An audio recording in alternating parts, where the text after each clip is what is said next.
The most effective form of self-control is not necessarily resisting temptation, but just avoiding it entirely. The question then becomes, how can you find just these little points of leverage, these tiny things that you can do that send you are an entrance ramp to the right highway, not the wrong one. If you can master those little points of decision throughout your day, you can often end up spending your time doing much more productive things. Hey everyone, John Assaraf here. Hope you're having an amazing day. And many of you know that I study the brain, brain patterns, what causes us to do what we do and not do what we know we should be doing. One of my newest friends is James Clear.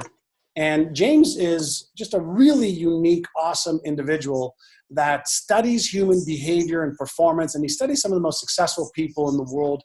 He's a prolific writer with probably about 500,000 people who follow his newsletter and blog every week. He's got just a great following because he does some great work. And so we'll give you some information on how to get onto his newsletter in just a moment. But today we want to talk about a topic that I've read through James that I really, really love, and that's habits. And, what are habits? Why do they control us so much? Is it easy or hard to create or let go of empowering or disempowering habits? And so we're going to get a little bit deep into the science of habits and really introduce you to some of his work, which I absolutely love. So, hey, my friend, great to have you on, and thanks for doing this. Hey, John, happy to do it, man. Thanks so much for having me. It's great to be here. Yeah, so, you and I discussed, habits and a whole bunch of other things I don't know, but a couple of weeks ago. And so let's maybe get into, how did you get into really being so prolific in your understanding of habits and how they control just about everything we do? Yeah, well, they really do have very far-reaching impacts. My first kind of foray into habits was without me really knowing it. I learned a lot about habits as being an athlete in college. So I played baseball throughout college, and looking back at that time now, I realize how many habits and routines and rituals were essential to performing well in the baseball field or doing well in school or other areas of my life at the time. But I didn't know it then. But I was a science guy. I majored in chemistry and physics. Biomechanics was my specific major, and so I was always interested in it. And when I started my own business, I realized I had no idea why people bought something. Why would someone sign up for an email list or buy a product?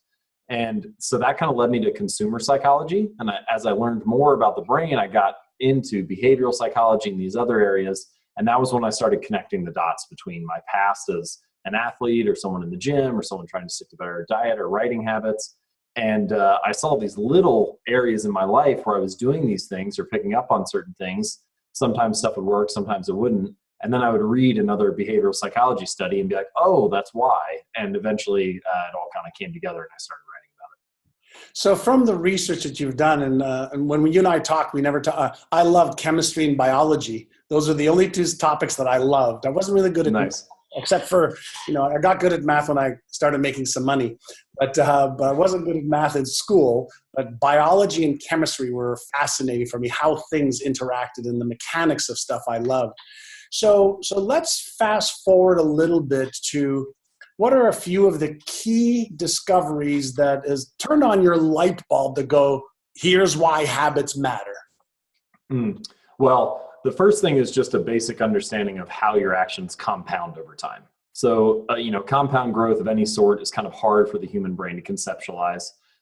We understand that, if we do something right now, how it might impact our life, but we often fail to see how repeating small actions, whether they're positive or negative, can accumulate in a very significant way over the long run. Just as a very basic example, I went ahead and calculated this at one point, but if you are in a plane leaving Los Angeles for New York City, and your pilot decides to shift the heading of the plane by 3.5 degrees south, rather than landing in New York, you'll actually land in Washington, D.C.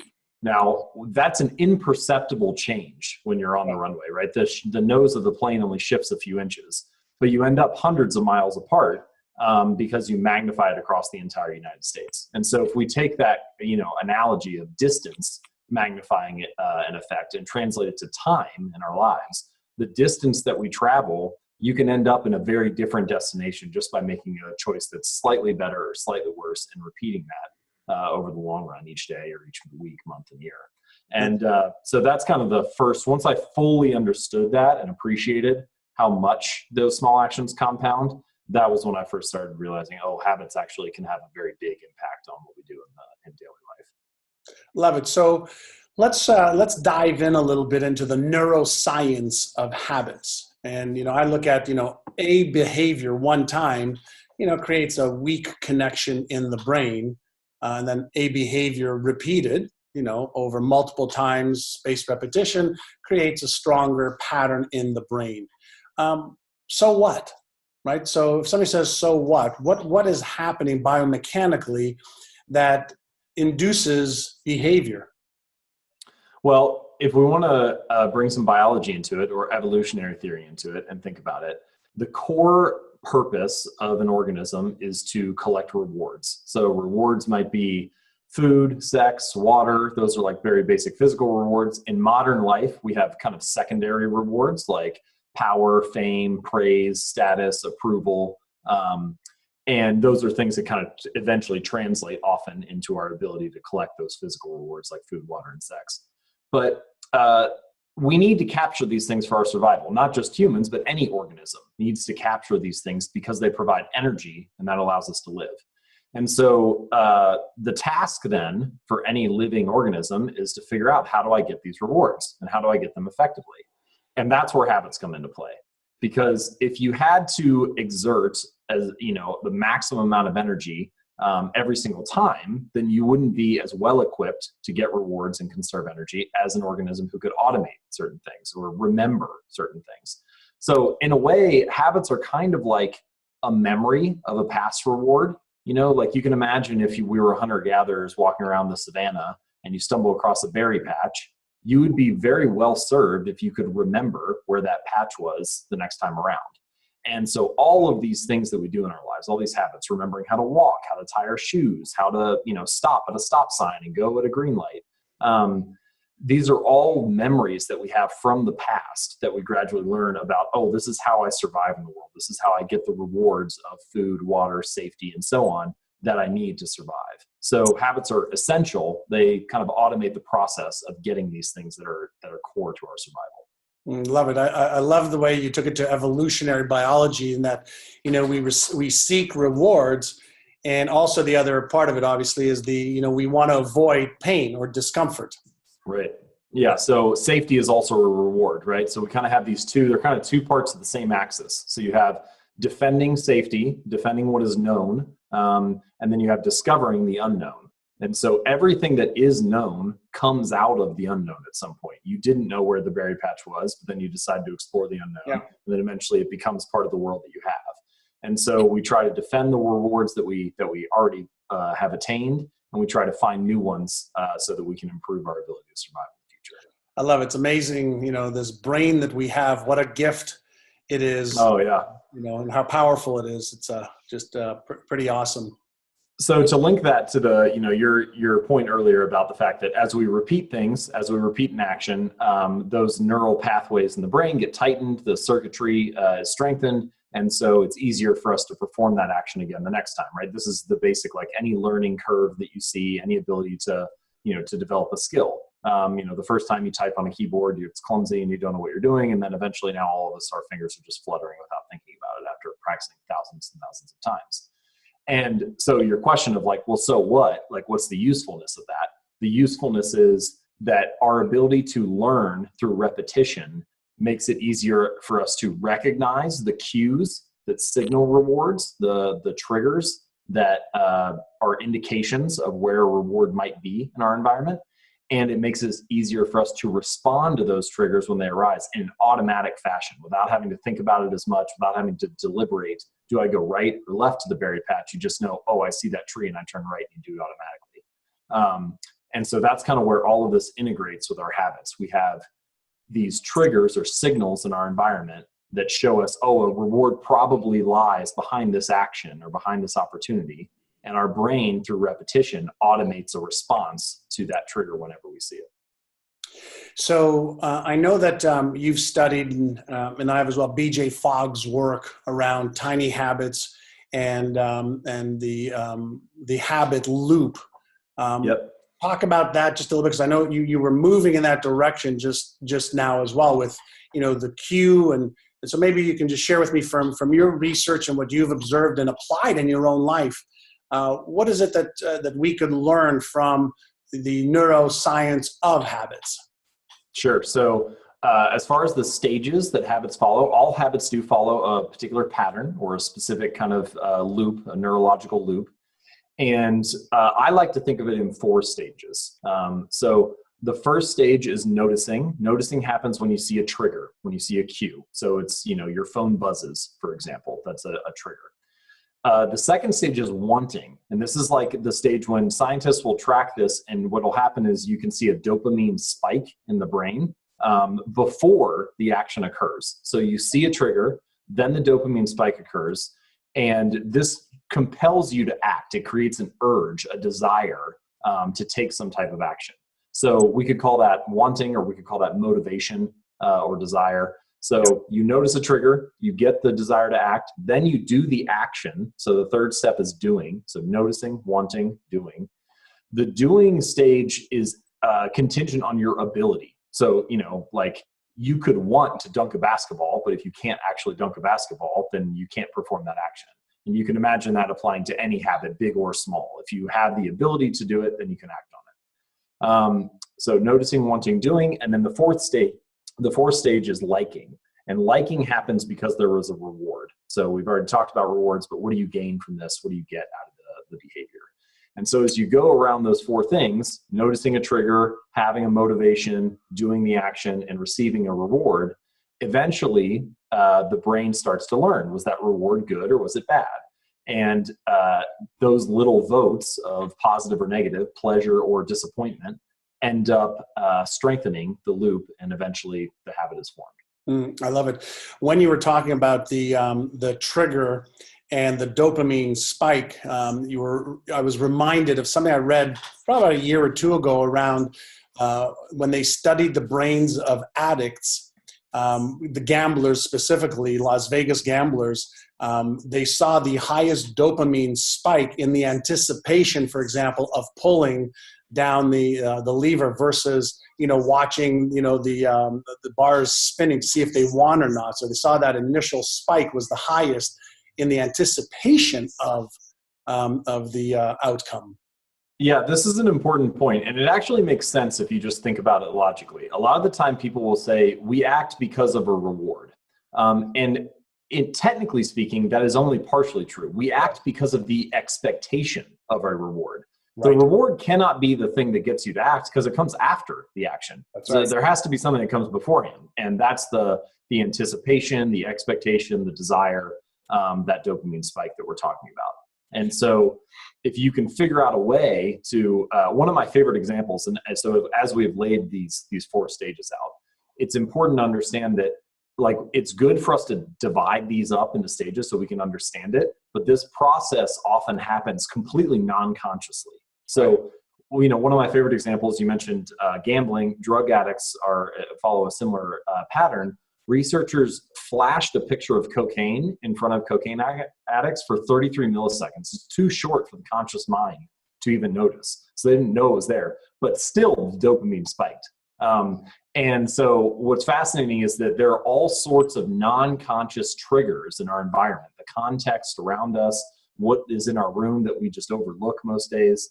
And all of these non-conscious triggers, all of these aspects of what we see and what we're influenced by can drive our urge to act, even though we don't consciously know it. And that's, of course, the great thing about habits is that they can automate good behaviors without us having to work too hard, and also the danger of them, and that we can fall into these patterns without even realizing that we're doing it. Yeah, and I guess that's where we kick into one of the other systems in the brain is conservation of energy. And so once we've taken the energy to build the habit, then our brain makes it automatic to conserve energy. So safety first, energy second, and those are critical aspects of human behavior. In your life, you and I share a lot of very similar paths of breaking things down to usable content and behaviors. How have you used habits to enhance some of what you do to enhance your life? You've got a lot of people follow your work. You've got a couple million people that come to your website a month.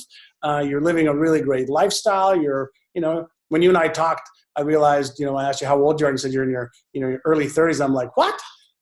That's amazing what you've accomplished, in your early 30s. And, you're living a life most people would dream of. And I would imagine you've got some really good habits. And so how have you used it in your life to really develop some empowering habits? Yeah, well, thank you. I appreciate that. I'm just trying to, do the best that I can and provide some useful content for people. But I think that a good way to answer this question is to talk about the fact that habits are not all created equal. So there are certain habits that provide a higher rate of return in life, so to speak. And so I try to focus not on having perfect habits across the board. Like, first of all, it's not possible. And secondly, I'm not talented enough to do that. But if I can focus on just automating or mastering a few of these core habits that have a very high rate of return, then I can let the effects of that ripple into the other areas of my life. So I'll pick 3 of them to talk about. So the first one is my writing habit. So this has been the engine for my business and career growth. And what I did was for the first 3 years, I wrote published a new article every Monday and Thursday. So by sticking to that habit for 3 years, a lot of great things happened, right? I knew that if I did that, 8 or 9 articles a month would be published. And I don't know which of those articles will be good, but I know that if I try hard, 2 or 3 of them are going to be decent. And then, of course, once you have good content, every marketing strategy is easier. It's easier to do interviews and get book deals and all that type of stuff. So writing was an essential one. And setting that schedule, I think, is a practical thing that you can apply to almost any habit. So, this is called an implementation intention, but I stated my intention to implement the behavior every Monday and every Thursday. So it didn't matter how long or how short the article was. It didn't matter how good or how bad it was. The only goal was to get something out. Then the second habit that has a really high rate of return in my life is exercise. I have said before that, aside from the health benefits and longevity and so on, I think for me, it's just essential for my sanity. I don't know that I would be an entrepreneur if I wasn't exercising consistently. I think the roller coaster ride of that would have, wrecked me mentally years ago.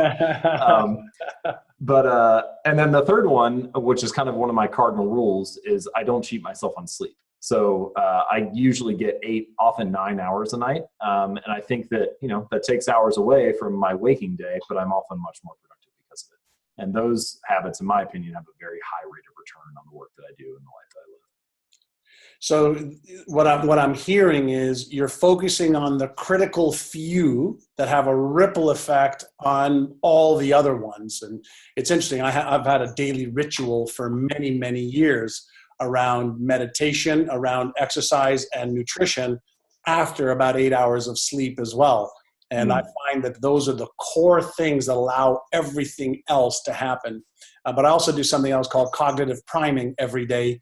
And that is I take the goals that I have in health, wealth, relationships, career, business, finances, charity, etc., and I just review them and focus on the emotional benefits of achieving them. And so I do that for about 7 minutes a day as a way to just prime my brain as a habit of here's what is important to me, here's what I want you to focus on. So that, that cognitive priming, that form of like visualization of imagining the tangible and concrete benefits of that, the emotional outcomes of that, it's a great way to drive yourself to act. We talked earlier about this dopamine spike. How can I increase that, for example? Like, let's just take a very small example and say you have a cluttered desk that you want to clean. If you just sit and don't take any action, just look at the desk and then start to see in your mind's eye, what would it look like if I put these papers in one stack? What if I put this book away on the shelf? And like start to imagine what the desk would look like clean. And the more concrete and tangible you can make that image in your mind, the more you can cognitively prime that desired state, the more likely it is that you're going to feel compelled to take action. And so I love a little ritual like that, the one that you just shared, which is that you have these goals in business and charity and life and so on. And by priming them each day or by having a clearer and more concrete vision of them, you probably are increasing your motivation to act upon them when the opportunity arises.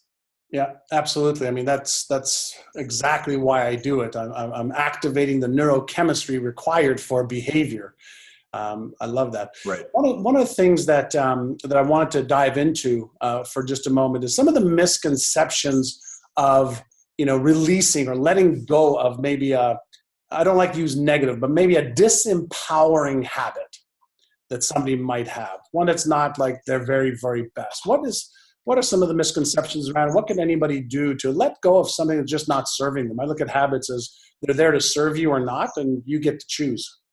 Yeah. Well, okay. So let's think about it first from a high level. So we talked about noticing, wanting, doing, and liking. So that gives you 4 different points where you could cut the cord, so to speak, and eliminate a bad habit. So first, noticing. So this is all about the trigger. So if you don't expose yourself to triggers, then the bad habit is not going to initiate. I think that's one of the best strategies. I'll return to that in a moment.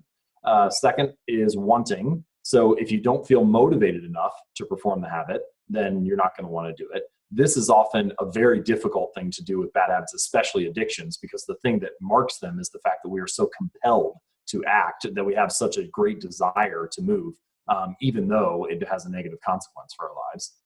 The third stage is doing. And so that means the ability to act, right? Earlier I said, well, if you can't dunk a basketball, you couldn't actually do that. Same thing goes here. If you can make the friction so great that you can't perform the bad habit, even if you think about it and even if you want to do it, you can somehow prevent yourself there. Again, I think this is another good place to focus on. So I'll come back to that in a second. And then the fourth one is liking. This is the reward. If you could extinguish the reward of a bad habit, not necessarily an addiction, but just a habit that you don't like, then you could probably learn to not do it. So for example, imagine if the next 10,000 times you ate a donut, you received like a painful electric shock. You would probably come to hate donuts because they would make you feel pain. You would have no desire. They would make you sick. You wouldn't want to do it, right? Or you'd like electric shocks. Yes. Yeah. Right. Yeah. Okay. But of course, the problem with that is that it's very hard to actually change the world to extinguish behaviors like that. You could, in theory, design a slot machine that when you pull the lever punches you in the face, but every slot machine in the world is not going to be designed that way. And so technically speaking, it is possible to extinguish a bad habit, to break it like that, and like completely redesign the neural pathways in the mind. But practically speaking, it's basically impossible because it's going to be very hard to change the rewards like that. So if it's hard to change the rewards and it's really hard to change the compulsion, the wanting, stage 2, that leaves us with the first and third stages as good options for breaking bad habits. So the first one is to reduce exposure. Self-control, there are some really interesting studies on self-control and willpower. And what a lot of them came across was that people who had better self-control than others, they actually aren't that different. They just don't get exposed to tempting triggers as often. So if you can redesign your environment to, make it less likely that you see the things that tempt you, for example, you want to stop watching TV. So unplug the TV and put it in a closet, or take the remote and put it inside a drawer in your coffee table rather than having it out and available. Put the TV inside of a cabinet and close the doors. All of these things to reduce the likelihood of you noticing, of you being exposed to the trigger. Then it's less likely that you're going to actually fall into the bad habit. So in a lot of ways, self-control is the most effective form of self-control is not necessarily resisting temptation, but just avoiding it entirely. Now, of course, that's not always possible. So what do you do when you can't avoid temptation? I think the second option is to focus on that doing stage. How can we increase the friction of performing a particular action? So for example, social media. It's hard for me to avoid it. It's going to be everywhere in our society. I have my smartphone on me. It's, it's not likely that I'm going to be able to reduce exposure to that, or at least not in a meaningful way. So every Monday, what I do is I have my assistant log me out of all the social media services. She logs me out of Facebook, Twitter, Instagram, so on, and then resets the passwords for them. And then I work during the week. And then on Friday, she emails me the new passwords and I get to log in over the weekend and use them as I want. And then on Monday, we do it all again. And so the friction, the cost of like having to figure that out or reset, I don't know the password, I restrict my ability to perform the action. And that makes it easier for me to break the habit. I love that. So it is very clear that you put systems in place that'll empower you. And then you put systems in place to take away the things that disempower you, obviously, as well, based on whatever your criteria is. That's right. I actually think, I'm glad you used the word systems, because I actually think that that's the key to building habits that last, is that a lot of the time we think about a habit we want to perform and we make one change or maybe two, and then we get upset because our life, it doesn't stick, it doesn't last. But what is happening there is that life is it's a complex system, and there are many different forces that are at play for any given habit that you have. And so the balance of those forces is what determines your average behavior, your normal behavior on a given day. So maybe you can overcome the forces in your life by getting motivated for a day or a week. But over the long run, the system is going to determine the behavior. And so what you need to do is to make a variety of changes, layer them on top of each other, create these redundancies that allow you to kind of shift the weight of the system, so that your normal behavior ends up being improved, and you're creating more, you're stacking more redundancies that benefit the good habits and creating less opportunity to perform the bad habits. So it's actually by redesigning the system that behavior improves for the long run. Whereas most of the time we talk about just getting motivated or having willpower or something, and those are short-term strategies at best. Yeah, which we know, doesn't work. It's like gunpowder. It's good to get started with that, but it's not good for the momentum to keep it going. So if I was to want to create a system for a new habit, whether it's let's say innercising, using my brain training audios or something else, how would you guide me to putting a system together for that? Yeah, so once you understand the basic structure of a habit, so noticing, wanting, doing, and liking, that's like understanding the mechanics of how it works, right? It's like understanding the pieces of a motorcycle and how it runs. Then you need to understand what is the system that this machine runs within, and what are the levers I can pull to change it. So for example, if you wanted to get a motorcycle to run better or to run faster, you could get a better driver. You could make sure that you drive in better conditions. So don't drive when it's like wet and rainy. You could drive when it's sunny and nice, and so on, right? There are many different things you can do. And for a habit, I think there are 5 forces that impact the system of your behavior, and you can pull any of these levers to build a better system. So the 5 forces are mindset, biology, or your genetics, social culture, physical environment, and technology. And so these 5 things, you have 5 different choices for how you can adjust your system. It's very unlikely that all 5 forces are going to be perfectly aligned in your life. And you may not be able to get them all to be oriented in the way that you want. But if you can stack 2 or 3 or 4 of them in alignment with the habit that you want to build, then you kind of shift the weight of the system and you make it easier for yourself to stick to the things. So as an example, I'll just list off a few for each one. So like, let's take mindset. The way that you perceive triggers in your life changes the way that you respond to them. So, 2 people can see the same thing, like they could watch the same news story, and one person, that's a trigger that stresses them out and causes anxiety and worry. And for another person, it doesn't bother them at all. And that's just a change in how you choose to interpret the triggers in your life. So by adjusting your mindset, you can change you can shift the system a little bit. The second one, biology. Often we think that our genetics are the most fixed aspect of habits and behavior. And in some ways, perhaps they are. But what's interesting is that genes are only useful within an environmental context. So for example, being 7 feet tall is incredibly useful if you were an NBA basketball player. It is incredibly hindering if you were trying to be a gymnast.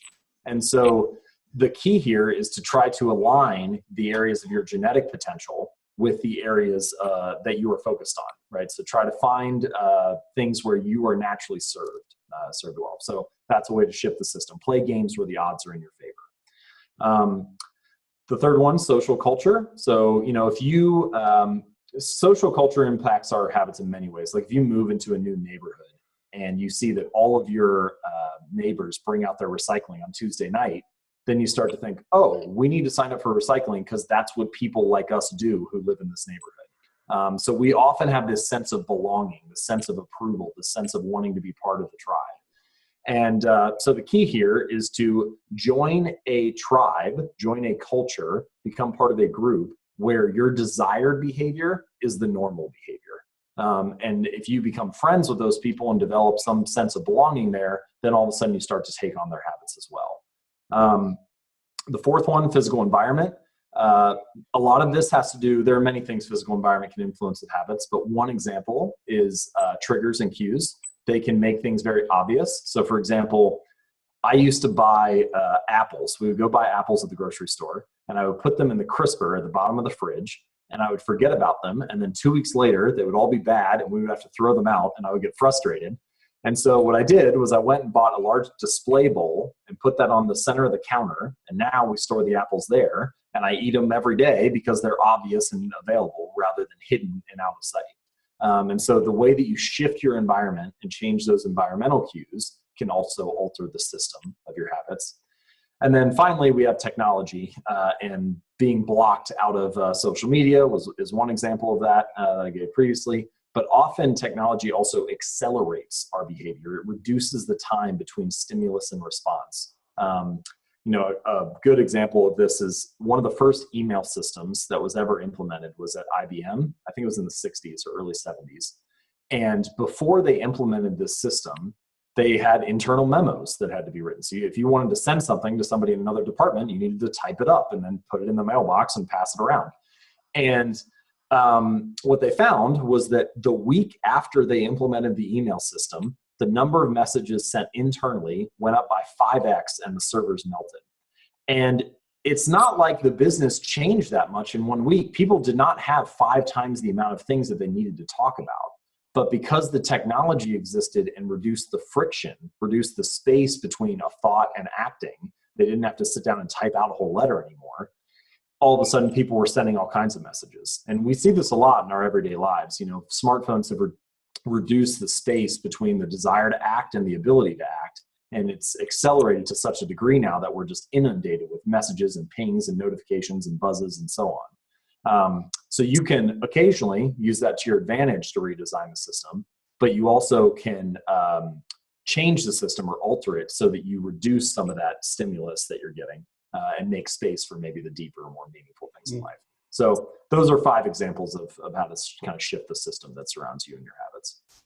I love it. And for anybody who's watching, you're probably going to need to watch this, dialogue with James and I 2 or 3 times and take some notes because he's given you a plethora of different tools and tactics and things that you can use to develop empowering habits. And sometimes to develop empowering habits, I love, one thing you said is you've got to shut some stuff off in your environment, which is really critical. So think of taking away some stuff as well to deactivate some of that motivation that's right in front of you, which is really great. James, before we end, and by the way, everybody, if you want to find out more about habits, write this down or type this somewhere, jamesclear.com, jamesclear.com/habits. He's got a free gift for you there on habits, and it's excellent. I read it a while ago and love it, love it, love it. So sign up for that and then get his newsletter as well. And just go to jamesclear.com. But to get the habits one, jamesclear.com/habits. James, what did I not ask you that I should have that will give people just maybe one more aha or one more distinction if we need it? Yeah. Well, certainly there are plenty of things here that we talked about. And I will say, generally speaking, what happens a lot of the time is someone will listen to a podcast or an interview or, watch a video or something, and they think, oh, that's interesting. And then they don't do anything about it. So my encouragement would be, I'm under no delusions that every idea we've talked about is a perfect fit for everyone. But if you have one that piqued your interest, just take that and actually use it. If you implement it, then the time spent watching this will have been worth it. So I would say that is a good start. But the one thing that people don't often ask or think about that much with habits is how they influence the other behaviors in our life that are not habitual. So, for example, you'll often hear terms like, researchers have found that somewhere between 40 to 50% of our behaviors on a given day are habitual and automatic. Tying your shoes, picking up a water bottle, all this type of stuff. Well, that's great. That means that, almost half of your behaviors each day are habits, but actually the influence is much greater than that. And it's for a very simple reason, which is that habits are the entrance ramp to the routines and deliberate practice and effortful actions that we often take throughout a given day. So you can think of it as habits sort of set the menu of options that you have available to you on a given day. So, for example, a lot of us, when we feel bored for 5 or 10 seconds, we will pull our phone out of our pocket. And as soon as you do that and open up the screen, that little habit has set a menu for you of what your options are to choose from. You have, you could check your email, you could look at social media and so on. But the problem is that probably isn't the best menu for you to be looking at if you want to be doing, productive and useful and meaningful work. And so if that's the case, what it means is that the little habits that we have, the things that only take 5 seconds to do, like pulling your phone out of your pocket, end up sending us down very different directions and trajectories for our daily lives. You effortfully think about the email that you're sending on your phone after you pulled it out, but it doesn't really matter because every action that you're taking after that small habit, you've already locked in a less productive behavior than the best thing that you've done, or the best thing you could do. And so the question then becomes, how can you find just these little points of leverage, these tiny things that you can do that send you, are an entrance ramp to the right highway, not the wrong one, that send you down the right direction. And if you can do that, then you have a much better menu in front of you. And that, I think, is one of the true powers of habit, is that they act as very tiny things. They seem almost insignificant, but they set the trajectory for our days and for our lives. And so if you can master those little points of decision throughout your day, you can often end up spending your time doing much more productive things. Hey, this is John, and if you liked that video, watch the next video because it is packed with things that you can do right now to achieve success way faster than ever before.